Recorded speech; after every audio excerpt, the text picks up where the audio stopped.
পুরান ঢাকায় উদযাপন হচ্ছে ঐতিহ্যবাহী সাকরাহিন উৎসব। রয়েছে ঘুড়ি ওড়ানো সহ নানা আয়োজন। এ নিয়ে আরো জানাতে যুক্ত হচ্ছেন সহকর্মী নিয়াজ মোর্শেদ। নিয়াজ, কেমন চলছে উৎসব আর উদযাপনে কি আয়োজন রয়েছে এবং স্থানীয়রা কি বলছে এ বিষয়ে বিস্তারিত জানাবেন।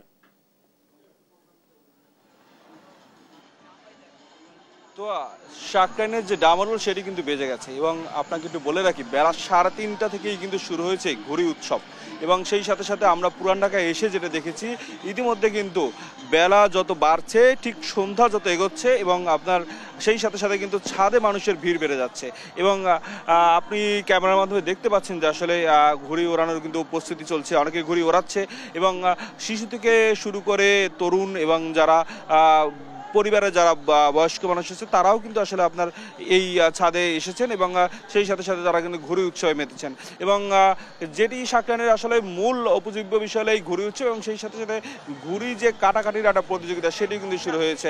ইতিমধ্যে কিন্তু আসলে অনেকেই কিন্তু আকাশে আমরা দেখতে পেয়েছি আসলে ঘুড়ি উঠছে এবং অনেক ঘুড়ি কেটেও যাচ্ছে, এমনটাও কিন্তু আমরা দেখতে পেয়েছি। যেমন আমি যে ছাদটিতে দাঁড়িয়ে রয়েছি সেই ছাদটিতে কিন্তু কাটাকাটি খেলতে গিয়ে কিছুক্ষণ আগে একজনের ঘুড়ি কিন্তু আসলে আপনার কেটে গিয়েছে এবং আপনাকে একটু বলে রাখি যে কিছুক্ষণ পরেই কিন্তু সন্ধ্যার দিকে তারা আসলে আপনার ডিজে পার্টি করবে এবং সেই সাথে সাথে আতশবাজি ফোটাবে এবং আপনার আরও যেসব নানা আয়োজন রয়েছে তারা আসলে পরিবার এবং বন্ধুবান্ধব যারা রয়েছেন তারা এখানে আসলে সেই উৎসবে সামিল হবেন এবং যদিও আজকে একটা ছুটির দিন না, আজকে অফিসকালীন সময়, সেক্ষেত্রে কিছুটা ভিড় আসলে কম দেখা যাচ্ছে। তারপরও আপনার সন্ধ্যা যত এগোচ্ছে এবং আপনার এই ভিড়টি কিন্তু আসলে আপনার বেড়েই যাচ্ছে এবং আপনাকে আর একটু বলে রাখি যে আসলে আপনার যদিও কিছু প্রশাসনের পক্ষ থেকে কিছু বিধিনিষেধ আছে যেন ডিজে পার্টি বা আপনার আতশবাজি ফোটানোর ক্ষেত্রে, সেটি কিন্তু আসলে আপনার সেক্ষেত্রে আসলে কেউ কিছুটা আয়োজনটা একটু আজকে কম মনে হচ্ছে, কারণ সবাই বলছেন যে আসলে তেমন একটা বেশি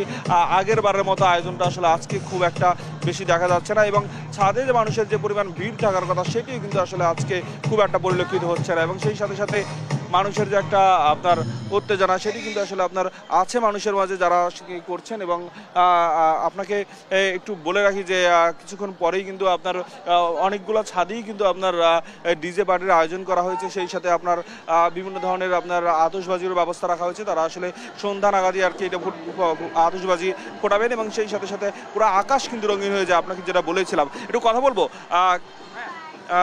কেমন লাগছে এখানে আসতে? অবশ্যই খুব ভালো লাগছে। আজকে আয়োজন কি কম মনে হচ্ছে আপনার? জি, আয়োজনটা কি কম মনে হচ্ছে? না, অবশ্যই কম মনে হচ্ছে না, সবাই বিকালবেলা একসাথে ঘুরে বেড়াতে পারছি। যেমনটি শুনছিলেন আসলে আপনারা আয়োজনের জায়গা থেকে একটু কথা বলবো, আজকে আপনাদের কি কি আয়োজন আছে? আজকে আমরা এই যে ঘুড়ি ওড়ানোর কাজে শেষের মাধ্যমে হচ্ছে সন্ধ্যার দিকে আমরা মশাল যে আমরা করি সেই উৎসবটা করব।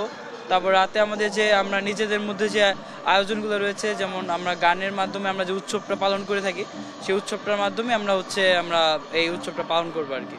যেমনটি শুনছিলেন আসলে গানের তালে তালে আসলে ঘুড়ি উৎসব পালন করা সত্যি একটা মানে আপনার আনন্দময় একটা মুহূর্ত কিন্তু আজকে এই পুরান ঢাকাবাসীর জন্য।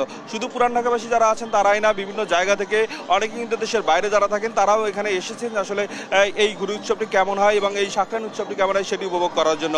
এই ছিল আমার কাছে রাজধানীর শাঁখারী বাজার থেকে সর্বশেষ তথ্য। আপনাকে ধন্যবাদ নিয়াজ।